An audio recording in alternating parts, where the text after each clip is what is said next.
The Sabbat and Camarilla have ever existed at odds, but the war for North America in the 1990s and early 2000s cemented the sects as eternal blood enemies. In a move to exterminate their foes and cement their rule over the continent, the Sabbat slaughtered their way through Camarilla and Anarch domains, mercilessly slaying Kindred and revealing their powers to the kind without hesitation. The Camarilla realized it needed to take action, and it formed a strong, militant defense led by such icons as Theo Bell. Though more defensive than offensive, the Camarilla reclaimed several domains across the American South. Though pockets of Sabbat control remain in major cities to this night, every vampire participant has a story to tell of their involvement and the horrors they survived.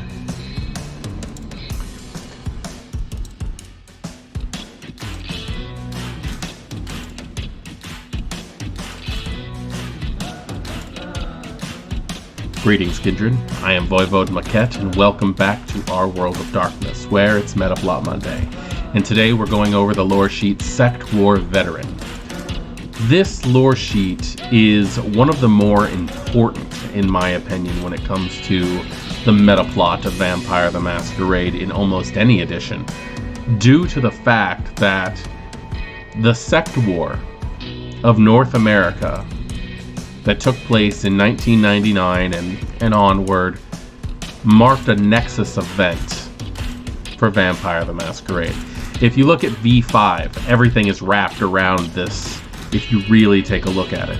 If you look at V20, same deal. Things diverged at that point. This is the point where our timeline split into the different styles of gameplay that people like to take for one reason or another, and that has to do with the fact that LARP and tabletop diverged into separate ways of gameplay.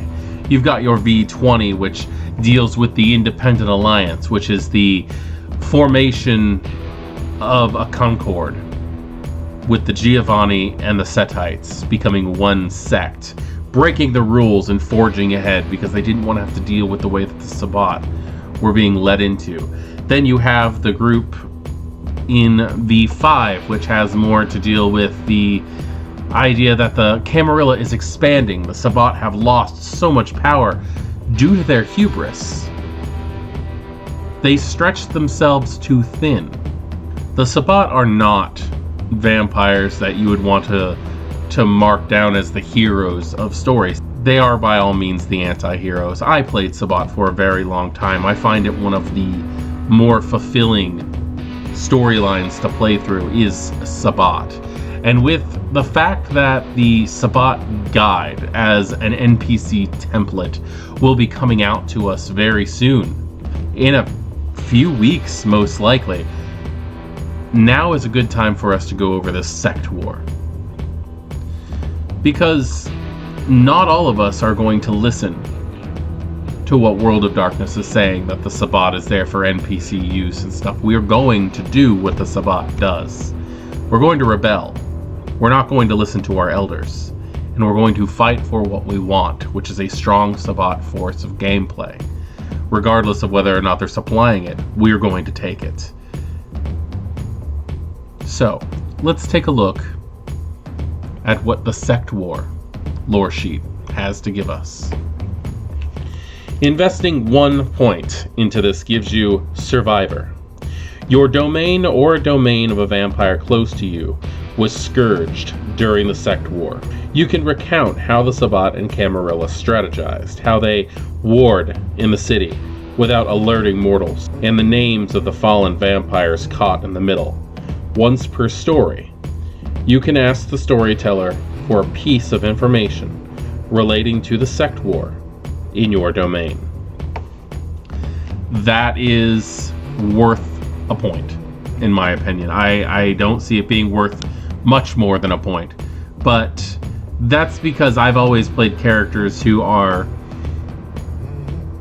wrapped in to this situation, because I get a lot of my inspiration for stories from reading the Fall of Atlantis series, which is the Sect War. It is an account of the step-by-step machinations in the Camarilla and the Sabbat. But being able to reach back and look for that little bit of information to help you strategize, or to help you understand what the limits of each sect would actually be, could definitely come in handy. Investing 2 points into this lore sheet and you get active participant. No matter the sect, the war pulled in many vampires. Even independents served as mercenaries or suppliers for one or both sides. Many vampires were pulled into the Sect War. You have the scars to show for your participation. Your own sect may regard you as a war hero, the other as a war criminal. Take 3 dots of status or mala to reflect your position, or that of one of your comrades. This marks you as a vampire who actively participated in the war. This is very good for pretty much any sect. And when they say one or the other, we do have to consider how much the Anarchs were used in the Sect War. They were literally just thought of as the foot soldiers of the Camarilla. They were the expendables. And many Anarchs should have this. Many Anarchs should have this either for themselves or by the fact that their sire may have been involved in the Sect War, granting them the mala of the individual who was involved, or the status of the person who actually participated. Active participant is very lenient on the fact that you could either be an active participant or be related to an active participant. But either way, the benefits are definitely a very interesting and good thing to have. If you were embraced before 1999, you could very well have taken active participant and taken the 3 points of status. This lore sheet could be groundbreaking in the events that happened during the Convention of Prague and the Brujah split. If you're a Brujah and have this, how many Camarilla who look to you as a hero would have followed you over to the Anarchs? Such as with Theo Bell. Investing 3 points, you get Trophy Kill. Many notable vampires fell in the Sect War, and to the Archons and Templars participating in the war, taking down a name on either side became a matter of competitive pride. Whether by luck or design, you are responsible for one such vampire's death. You may wear this badge with pride or stifle the rumors, but either way, the vitae coats your hands. Once per story, you can use this legend to bypass the contest where it might assist, just as the storyteller can always use it to send enemies after your head. That is a nice double-edged sword, which I think level 3 should be. I don't know why, but I feel like when you're in the midway, you should get grand benefits, but there should also be a bit of a downfall. And the idea of you being so celebrated in the Sect War because you killed someone, or maybe you didn't. Maybe you were actually just set up as the killer. Maybe you were just in the right place at the wrong time. The poor neonate Zemitzi Zachary Sikorsky comes to mind with this. He was a noted impersonator and gained notoriety and fame within the Sabbat for his flamboyant and entertaining impersonations of the Sabbat hierarchy. One of them being Melinda Galbraith, the regent of the Sabbat, the 5th generation Toreador who frightened most members of the Sabbat, rightly. But when he arrived at the regent's haven for the Polygrand to sculpt her into a beautiful monstrosity for her Halloween costume, he found nothing but her rapidly decaying body. that poor son of a bitch knew that nobody in the Sabbat would ever believe that he, a neonate, ever killed this Grand Elder. But he did know that they would use him as a scapegoat to basically feed the bloodlusts that those who realized that their regent was dead would have. He was going to be blamed for the death, even though nobody would have believed that he actually had done it.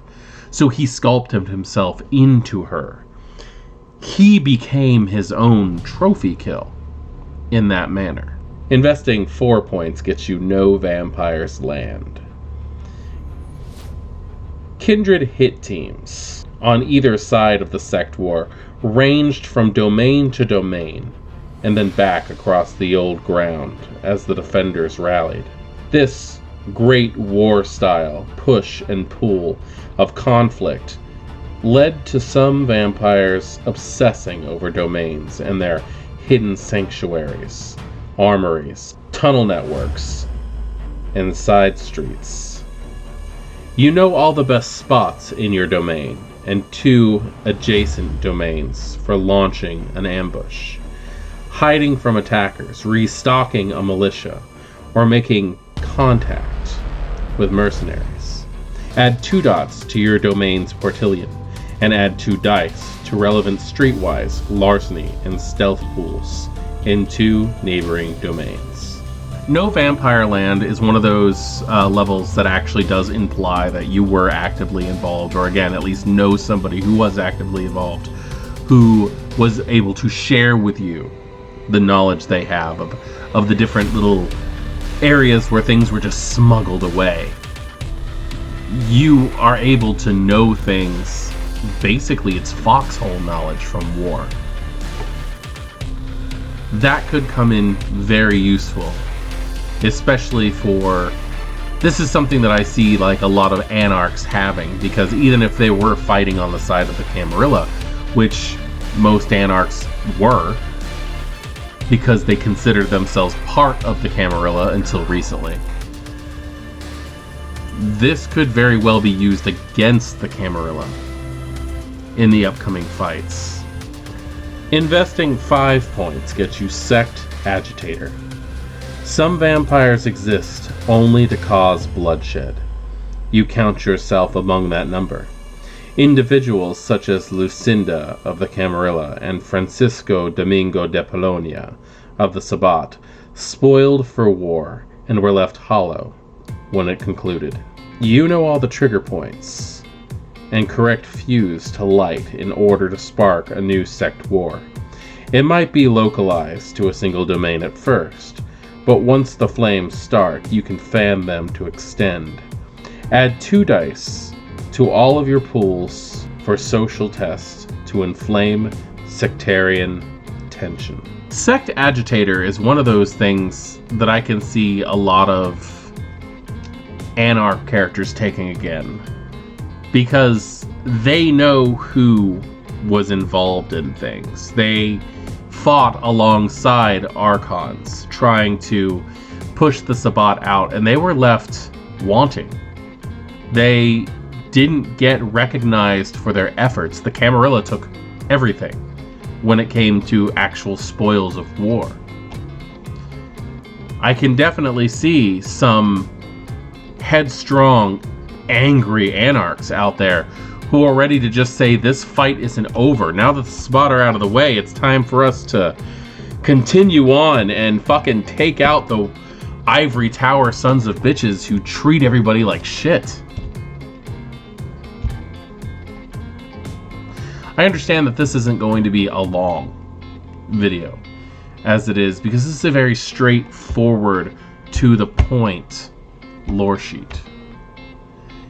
It's also one of my favorite lore sheets because of that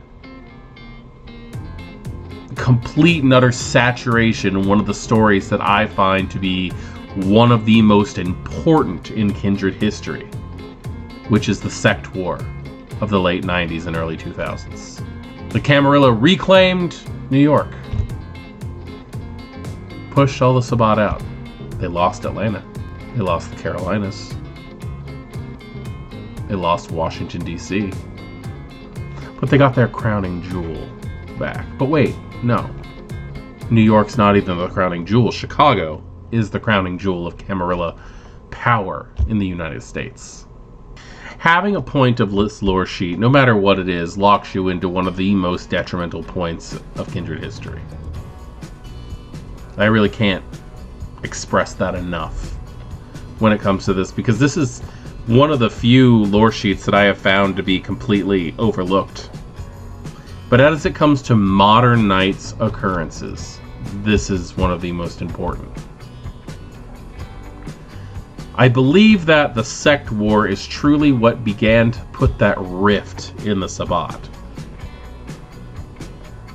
Maybe when the Lasombra stopped thinking that they might be able to handle everything. When the Tzimisce decided that things were just not worth the trouble anymore. But I guess we'll find that out when the Sabbat book comes out soon, won't we? I am Voivode Maquette. This has been Our World of Darkness, and this is a look at the Sect War veteran lore sheet in the core book of Vampire the Masquerade 5th edition.